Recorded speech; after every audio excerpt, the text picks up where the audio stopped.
There's a kind of exhaustion that never shows in your face. It lives deeper, behind your eyes, in your chest, and in the quiet effort of trying to look fine. Because gambling doesn't just pull you off track, it quietly rewires your internal compass. At first, the shift is so small you don't even notice it. A single tremor in the needle, a 1-degree shift. Nothing alarming, nothing dramatic. You still feel like yourself. You still feel like you're in control. And it still feels like you're pointed the right way. But 1 degree becomes 5, becomes 20, and eventually you look up and the landscape around you no longer matches the map in your mind. You wake up miles from the life you meant to be living, unsure of when that quiet drift became a full detour.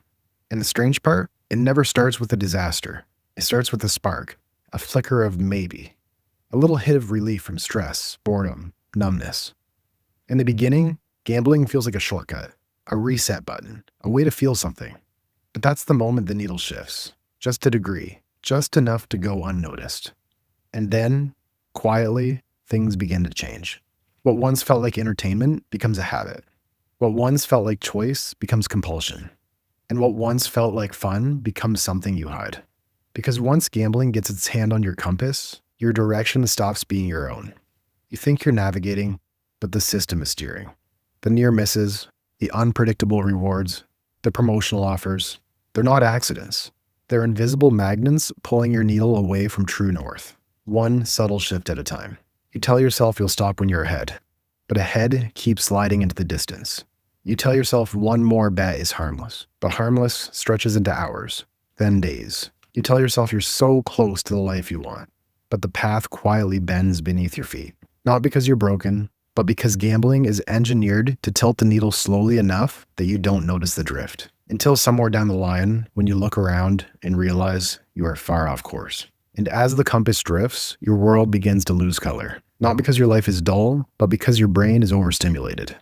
Real joy becomes muted. Calm feels like boredom. Ordinary moments flatten, competing against the artificial spikes of intensity. That's one of gambling's biggest lies, that real life isn't enough.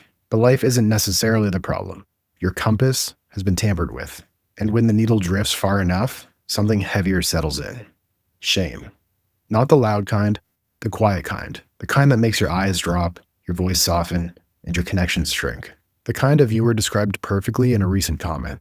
They said, "I feel guilty and drowning in shame. I can't face people. I feel scared.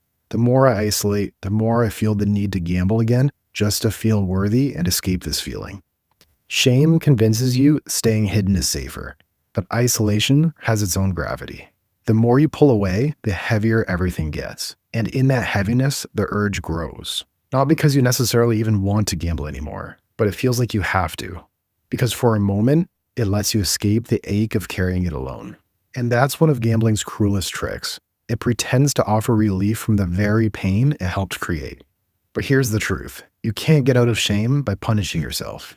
You get out by forgiving yourself for being human. You weren't weak. You weren't foolish. You were navigating with a compass that wasn't pointing true north. Forgiving yourself isn't letting yourself off the hook. It's removing the magnet so you can steer again. It sounds like this. I've made mistakes, but I'm still worthy of coming back. Or I've drifted, but I can recalibrate. I don't need perfection to move forward, just honesty. And there's something else shame distorts. Your expectations of how people will respond to you.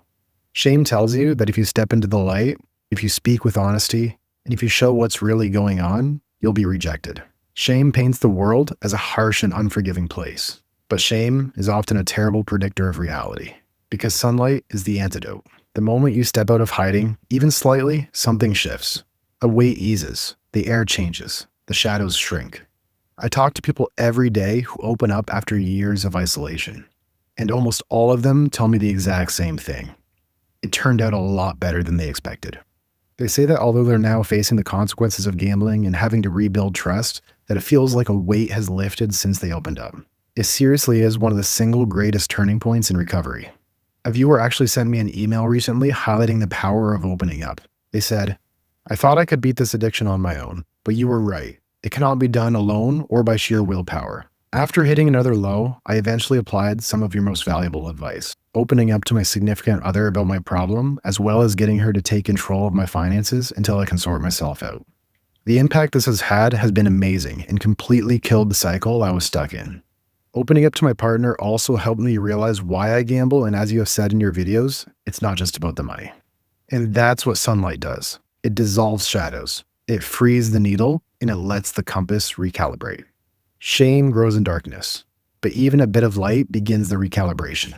From here, recovery becomes the slow, steady turning of the compass back toward your values, toward honesty, toward presence, toward the people who matter, toward the version of you who isn't running or hiding, but finally returning home. And you'll feel it in the small ways, the quiet moments that don't feel uncomfortable, the conversations you stay present for, opening your banking app without panic, breathing without the weight on your chest, and feeling proud for reasons that have nothing to do with winning. These aren't sparks, they're bearings. They're orientation returning. You don't need intensity to feel alive. You don't need chaos to feel purpose. And you don't need gambling to feel like yourself. You need alignment, clarity, a direction that belongs to you, not to dopamine, not to the algorithm, and not to the trap disguised as escape. And once you realize how far the compass has drifted, you begin reclaiming the path forward. Not through force, not through perfection, but through awareness. And that awareness is here, now. You're not lost. You're reorienting. You're turning back toward your life, toward integrity, toward steadiness, toward peace, and toward true north. And you're already on your way. But don't stop here, because awareness is just the beginning of the journey back. To help you continue on that journey, I've created a free roadmap with practical worksheets to help you finally take back control. You can grab my free recovery roadmap at the link down below. It'll help you map your triggers, break the urge loop, and give you actionable strategies to actually stop the cycle. These are some of the same tools I use with my one-on-one clients, and it pairs perfectly with my next video right here, where I walk you through how to stop gambling step by step. So grab the roadmap, then jump into my next video, and we'll get you moving forward today.